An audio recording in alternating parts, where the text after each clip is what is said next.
Scarecrow is the third limited mythic champion in the bleed calendar in DC Dark Legion. He appears once the Joker has 14 days remaining on his banner. Today we're on my global launch pseudo free-to-play account. I spent a few dollars the day that global launch started, but have not spent anything since. And we're going to be breaking down whether you should invest your anvils to draw for Scarecrow, what his minimum star viability is. We'll talk about his kit details, force investment, and we'll talk a little bit about his team synergy as well. Now, I've talked a lot about why Superman and the Joker are really must-draw champions for any account who has access to them. I think that once you get to Scarecrow's banner, you're going to have to start making some choices as a free-to-play player or a light spender on who to go for in the future. I'm really hoping that this Bleed Review or Whale or Skip series is going to help you with making some of those choices, thinking through what champions you want to have in your roster long-term,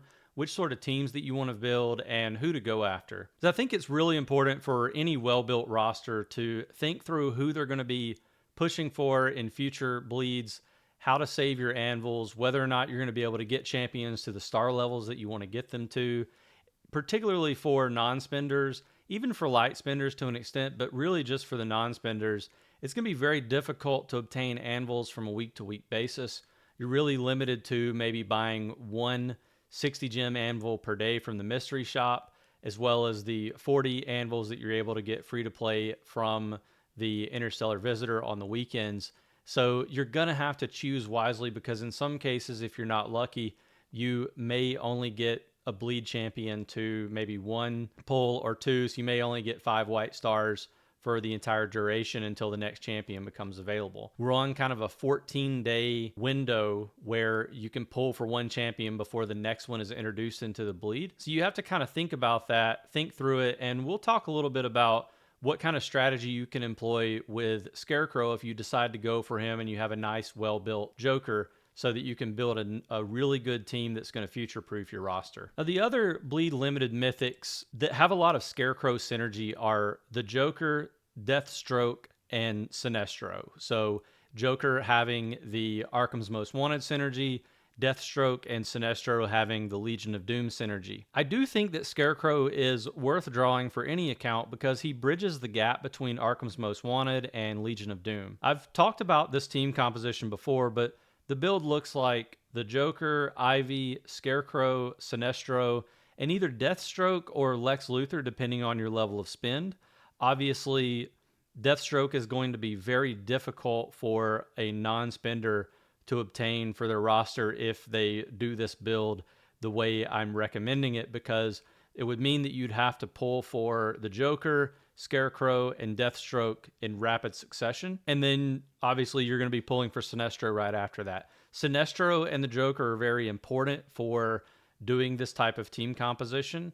Scarecrow is important to be there to kind of bridge that gap, but you can get away with a low-built, like low-star Scarecrow, like a 5 white star, maybe a 2 blue, something like that, as long as you have a nice Joker and a really nice, well-built Sinestro. We're talking 2 to 3 blue stars minimum, and for light spenders, you can potentially get that Sinestro up to around the 1 purple star level. You're going to be doing even better. But again, this is kind of the point where you have to start thinking strategically and trying to figure out how many days you're going to need in between to save up anvils, how many times you'll be able to purchase from Interstellar Visitor, etc. My current recommendation, now there are plenty of budget versions of this build. Alternative to using Deathstroke or Lex Luthor, you could use Killer Croc or Black Adam in that last slot. And you might need to do that if you're a non-spender and you just don't get lucky with your pulls, you're not able to get these champions at the levels that you're hoping to get them. My current recommendation is that you get Scarecrow to 5 white stars minimum and skip Deathstroke, then go all in for Sinestro. And you should be able to get 2 copies of Scarecrow within 15 to 20 days, which would give you at least 1 Interstellar Visitor worth of anvils saved, plus maybe a few extras from daily mystery store purchases whenever Sinestro shows up. So essentially, instead of having 14 days of pulling for Scarecrow and then having to skip to Deathstroke and pulling for 14 days and then going to Sinestro for 14 days, you would essentially have at least 2 full weeks to be pulling for Scarecrow, potentially a little bit more than that, depending on whether you get your Joker to a comfortable level. I think for a lot of non-spenders, it's going to be reasonable to get your Joker to 5 white stars or maybe 2 blue. So that's essentially 3 copies of the Joker, and then start moving into your Scarecrow. So again, you're going to have maybe 2 weeks or so, 2 to 3 weeks to pull for Scarecrow uninterrupted, and then you should be able to move directly into Sinestro as soon as his bleed opens up for you, which is going to give you a long window to pull for Sinestro so that you ensure you have a really well-built Legion of Doom team.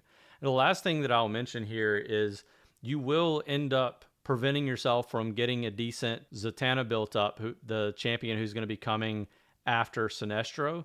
But again, if you're going for this build where you're trying to bridge that gap between Legion of Doom and Arkham's Most Wanted, you don't really care about Justice League Dark. And I will say you'll still be able to pull for and get a pretty decent Constantine into your roster as soon as his bleed shows up, even though you're not going to have that Zatanna potentially to kind of to augment him and make him that much better. Constantine is still really good on his own, so really nice to get for your roster. And we'll spend some time in additional videos breaking down more of these concepts and strategies for how to approach the bleed depending on what kind of roster you're planning on building. I really want to spend some time thinking through maybe 2 or 3 different paths that a free-to-play player can go down starting from day one on a fresh server that starts with Superman, how you would progress through the bleed calendar and think through roster building. So we'll talk about that in the future. So what tag synergies are you getting with Scarecrow? Let's break that down. So the first one's going to be Legion of Doom, and the Legion of Doom tag synergy is going to increase energy restoration. Again, if you're going for this sort of 3-and-3 comp that I'm talking about, you'll end up getting 15% energy restoration speed, which is really nice for cycling through your ultimates, and especially for the Scarecrow Joker 1-2 punch to be able to get as many debuffs onto these targets as possible. It's going to be very important for the combo that you're trying to get with this team comp, which is very offense heavy. The second tag synergy is going to be Arkham's Most Wanted. And you're going to be, with the team comp we talked about, you're going to be getting that 3 tag bonus. Champions increase their effect accuracy by 20%. And that's going to be really important for the Joker, for Scarecrow, and to an extent Ivy. You want to try to get as many debuffs onto the target as possible. And that effect accuracy is going to allow you to land more debuffs. And the final one is going to be Weapon Master.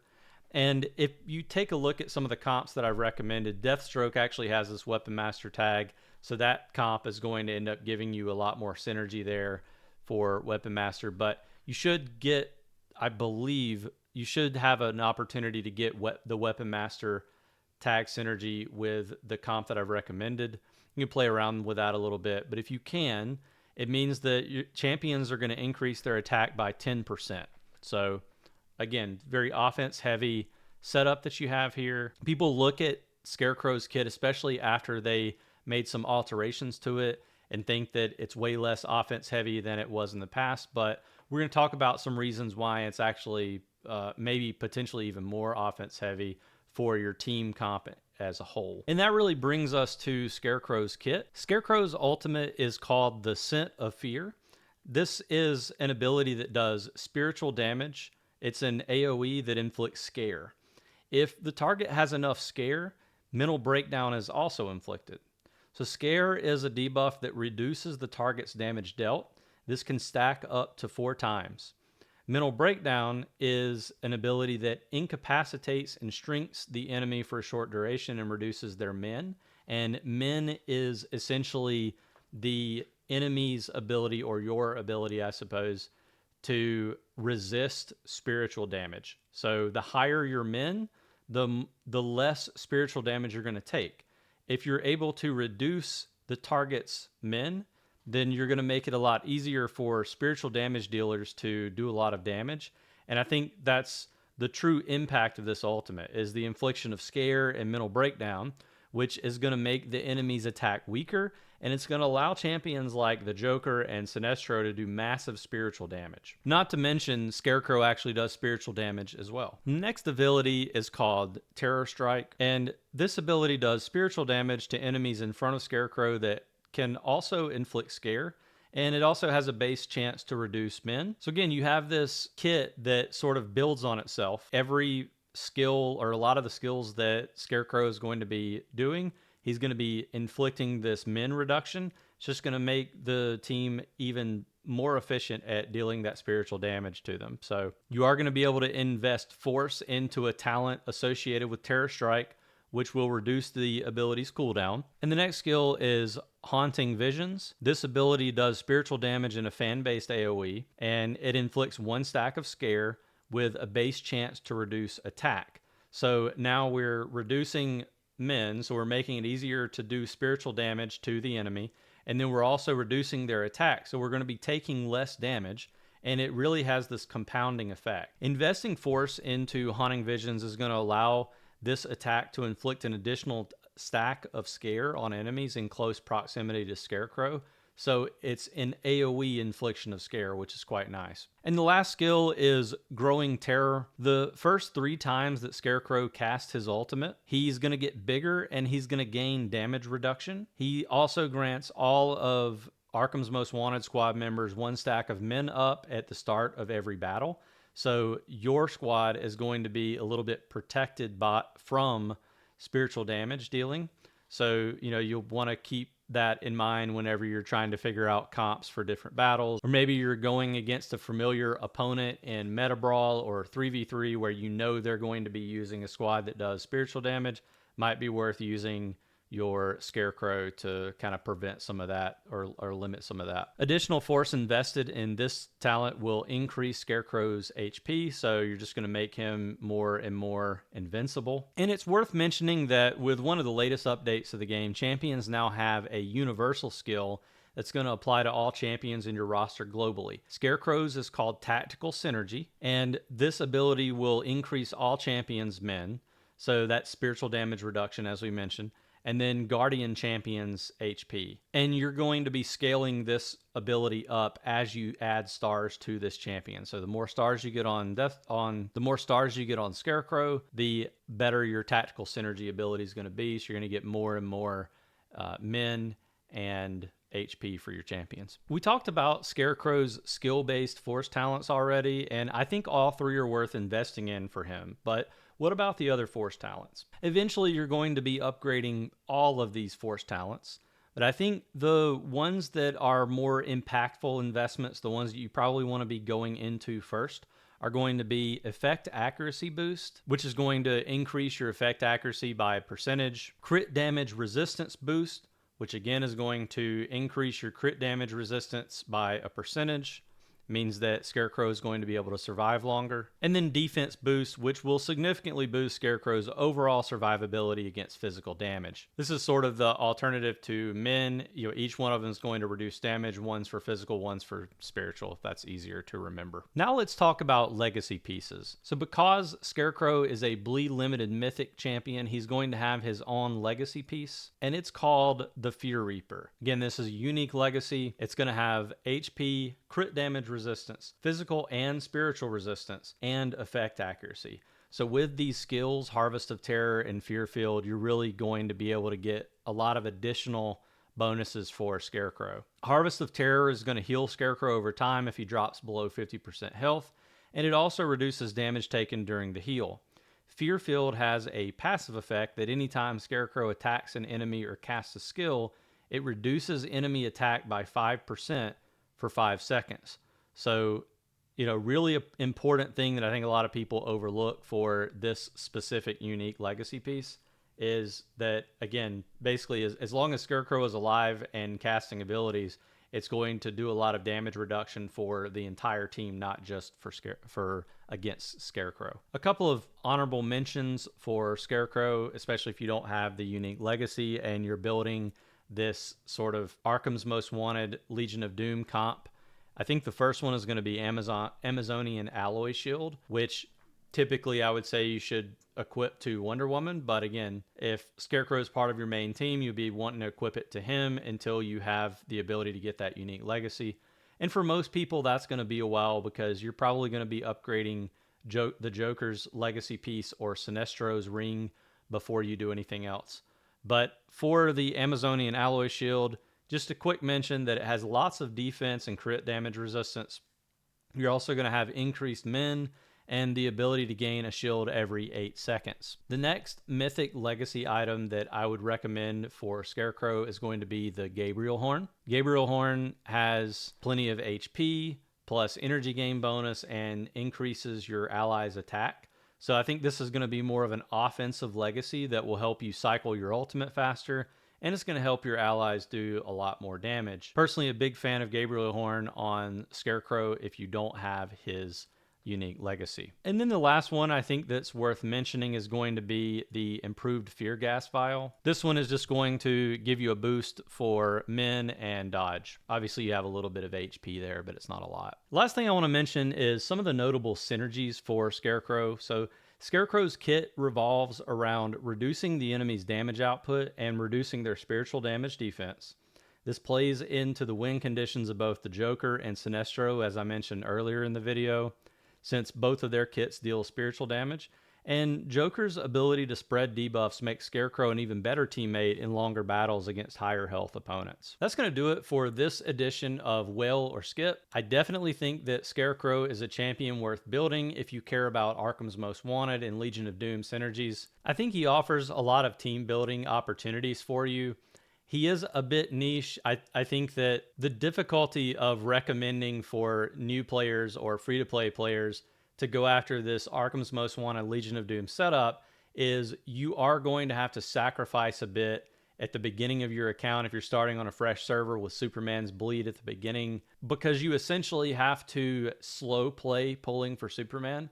You really don't want to spend a lot of your anvils going after Superman because you need to be building up for the Joker. I still would recommend that anyone go after Superman, but if you're specifically wanting to go after this Arkham Legion team composition, you're going to have to be careful about how you approach Superman at the start. Otherwise, really recommend Scarecrow. I'm definitely looking forward to trying to pull Scarecrow to 5 white stars on this account. I have him on my main account on server 204, but I don't have any stars on him. I just have 1 copy. So definitely looking forward to having opportunities in the future to pull him there so that I can play around with the same team composition. But I want to hear from you. Let me know let me know in the comments down below whether you're going to be pulling for Scarecrow, whether you already have him, and what your future plans are with your account. If you enjoyed this video, consider subscribing for more content like this on DC Dark Legion in the future. I definitely have a Deathstroke Whale or Skip video that's going to be coming out very soon. His bleed should be opening up on a lot of the newer servers, or a lot of the global launch servers, I should say, within the next few days, at least at the time of this video. And so I'll try to get something out for you all so that you can decide whether you want to push for Deathstroke or whether you want to wait for Sinestro. Look forward to seeing you in the next video.